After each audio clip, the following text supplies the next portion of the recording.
Good morning, students.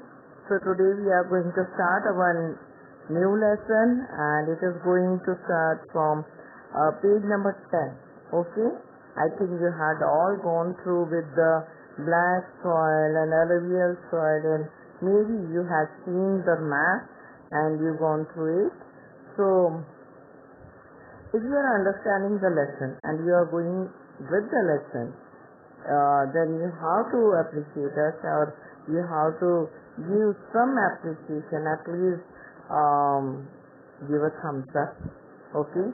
तो कई बार देख रहे हैं कि आप लोग ऐसा लगता है कि आपने लेसन पढ़ा ही नहीं है, आप बिल्कुल भी सुन नहीं रहे, जबकि हम लोग बड़ी मुश्किल से ये सारी जो क्या है लेसन अपलोड कर रहे हैं और आप लोग तक पहुंचा रहे हैं।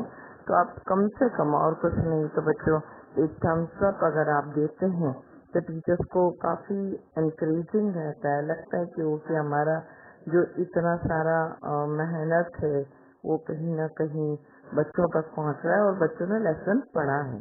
उससे ज्यादा और कुछ नहीं है कि आप जो हम जो आपको देना चाह रहे हैं वो आप पढ़ रहे हैं, वो ज्यादा बेटर रहेगा। Then red and yellow soil के बारे में आज हम देखेंगे। So red soil developed on the crystalline igneous rock in area of the low rainfall in the eastern and southern part of the Deccan Plateau. Yellow and red soils are found in the part of Orissa. अगर यहाँ पर हम देखें तो ये red और yellow soil अलग नहीं होती, दोनों एक ही प्रकार के हैं और ये इग्नियस रॉक के टूटने से बनती है, क्रिस्टलाइन होते हैं, यानी इन मिट्टी के कणों में स्मूथनेस या राउंडनेस नहीं होती, बनिस्बत इसके अंदर कोई ना कोई एक एंगल फॉर्म होता है।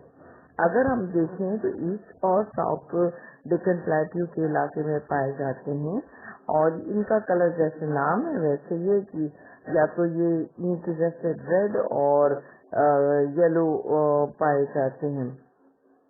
अगर हम देखें तो वहाँ पर सदर्न पार्ट जो है और मिड पार्ट और गंगन प्लेन और predominant of the west Ghat, these soil develop a reddish color due to the depletion of the iron and crystalline and metamorphic rocks. अगर हम देखें तो ये मिट्टी जो है ज्यादातर वहाँ पर लोहा पाए जाने के कारण या आयरन कंटेन होने के कारण इसके अंदर जो है रेडिश कलर देखने में आता है। ये आयरन के डिफ्यूजन के कारण लाल रंग की दिखाई देती है।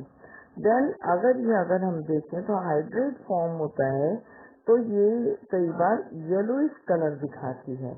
तो जैसे हम कह सकते केसरिया या उससे थोड़ा डार्क शेड जो है उस तरह का रंग दिखाती है। आई think you got about it. इसमें अगर आप देखें तो 5 पॉइंट्स के लिए आपको पूरे पैराग्राफ को ही पॉइंट्स के अंदर कन्वर्ट करना पड़ेगा। ओके, तो अब हम जो देखने जा रहे हैं वो है आपका लेटराइट सॉइल। लेटराइट सॉइल वैसे तो बेहद अच्छे होते हैं और लेटराइट सॉइल जो है वो लैटिन वर्ड लीटर से निकला है। लेटर मतलब ईंट, जो ईंट है, ब्रिक्स है, उससे बना हुआ ये सॉइल, यानी ईंट और ब्रिक से बना हुआ नहीं, सॉरी, परंतु ईंट और ब्रिक जैसे इसका जो कह सकते हैं कि पैटर्न रॉक होता है उसके कारण, क्योंकि यहाँ पर अत्यधिक गर्मी पड़ती है और बहुत ज्यादा बारिश होती है, यानी कि सब ट्रॉपिकल एरिया है, क्लाइमेट जो है वो अल्टरनेट वेदर और ड्राई सीजन का है।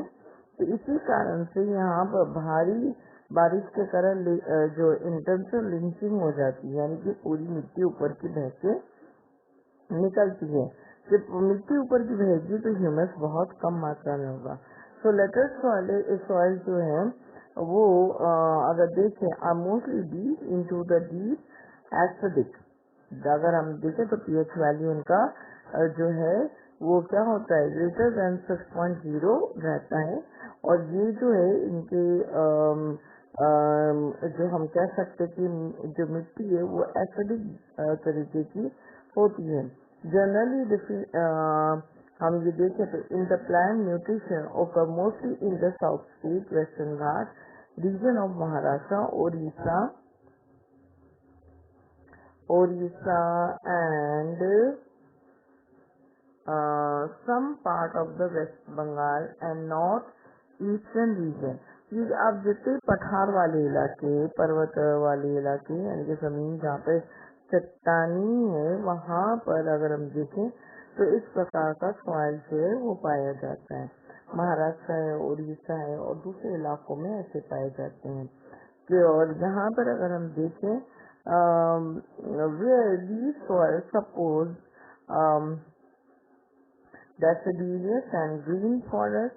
It is humus rich, then but under the fair vegetation and in the semi-arid environment. अगर हम देखें तो ये मिट्टी के अंदर ज्यादातर वो जंगल पाए जाते हैं, या तो वो एवरग्रीन होते हैं या एक नियत समय में अपना पत्ता गिराने वाले रेसिड्यूज जो तरीके के पेड़ होते, जंगलात होते हैं। देन अगर हम देखें तो ये वेजिटेशन जो है वो सेमी एरिड एनवायरनमेंट में इसी मिट्टी पर दूर दराज इलाकों में ही पेड़ वेजिटेशन पाए जाते हैं। इसके अंदर जैसे अगर हम देखें जहाँ पेड़ है, जहाँ जंगल है, वहाँ पर नहीं ह्यूमस बहुत अच्छा है। तो जहाँ पर अगर हम देखें तो सेमी एरिड एरिया, वहाँ पर इसकी ह्यूमस की क्वांटिटी बिल्कुल पुअर हो जाती है और यहाँ पर माइक्रोबियम्स नहीं होने के कारण जो है ये बहुत गर्मी और उसके कारण क्या होता है उर्वरक नहीं रहती है मिट्टी। अगर इस मिट्टी को प्रॉपर अगर हम देखें तो कंजर्वेशन मेजर्स अगर अडॉप्ट किए जाए और इसको प्रॉपरली ट्रीट किया जाए तो ये बहुत ही ज्यादा बेहतर उत्पादन दे सकती है। जैसे कि अगले पैराग्राफ में आपको बताने जा रही हूँ। After adopting appropriate soil conservation techniques, particularly in the hilly area of Karnataka, particularly in the Tamil Nadu, this soil is very useful for growing tea, coffee. Then laterite soil in Tamil Nadu, Andhra Pradesh and Kerala are mostly suitable for the crop like cashew nut. So you can see ये जितने भी उत्पादन है, ये सारे उत्पादन जो है वो इस बात को देखें तो आपको पता चलेगा कि ये सारे जो है कैश क्रॉप्स हैं। You all know about cash crop. तो कैश क्रॉप्स हैं जिससे अच्छी मात्रा में कमाई होती है राज्य सरकार और देश की जो आर्थिक स्थिति मजबूत होती है। अब हम जो सॉइल के बारे में पढ़ने जा रहे हैं वो है arid soil. Okay, arid soil ranges from the brown in color.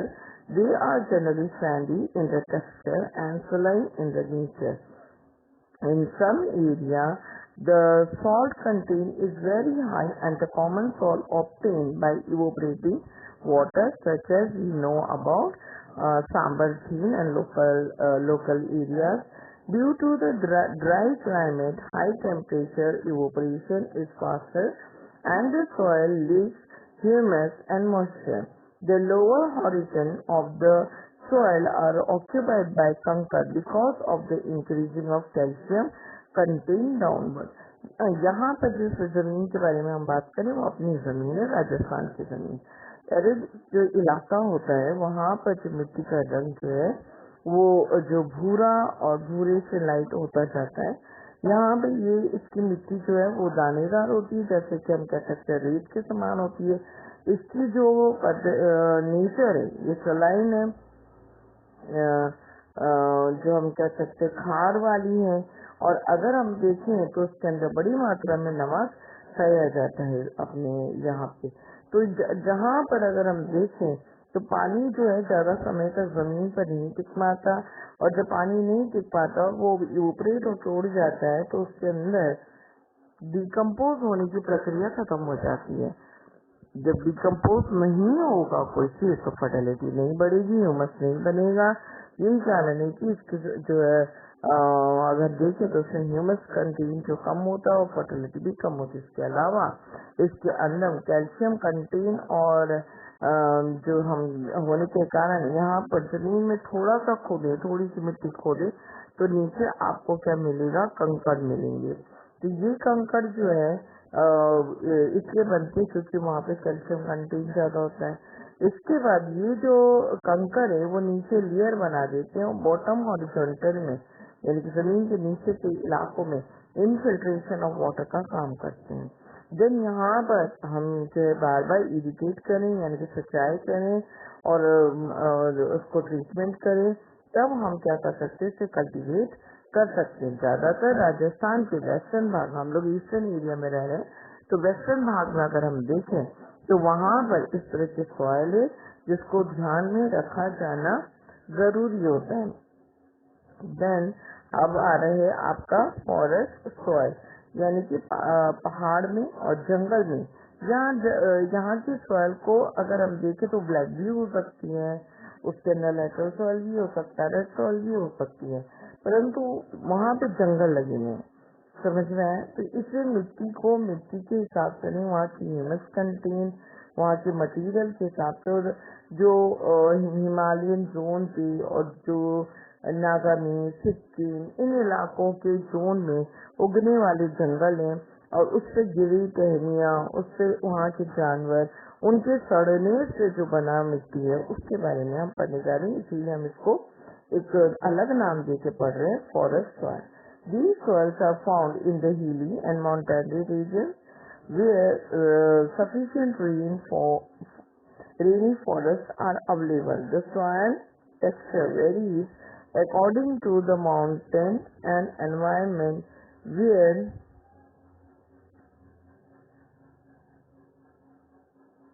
they are formed. They are loamy and slaty in the valley side and coarse grains in the upper slopes. अगर हम देखें तो नदी के बहाव की, यानी कि पानी जहाँ से पहाड़ों में से निकलता है, जंगलों में से निकलता है, तो वहाँ पर ये क्या है, ऊपरी इलाकों में तो मिट्टी दानेदार होती है, कोरस होती है, परंतु तलहटी पे आते आते ये क्या हो जाती है, स्मूथ होती है और उसके फल जो छोटे हो जाते हैं। ये पहाड़ी इलाकों में पाई जाने वाली सॉइल होती है। देन कई बार जो है ये बर्फ से घिरे हुए इलाकों से होकर आती है।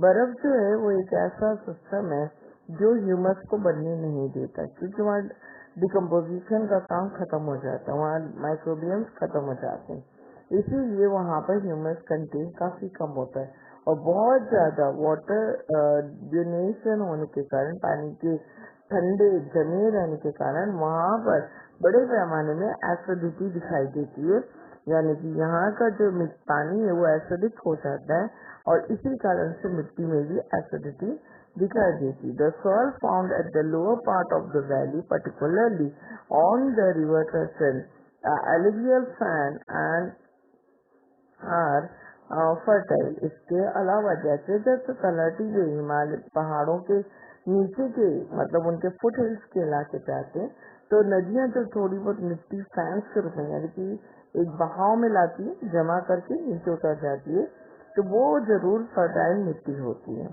So I think you all are getting the lesson, so take care and इन लेसन को प्लीज डू इट और लर्न इट। अभी लास्ट पैराग्राफ अपना बाकी, उसके बाद मैं आपको कुछ क्वेश्चंस दूंगी so that you can do the questions and you can understand the lesson, and don't wait for me to give the questions and another thing, because education is for all of us, so we have to work for that.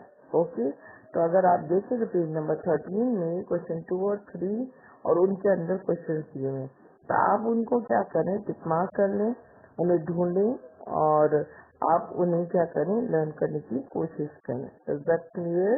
And have a nice day, take care of yourself, bye.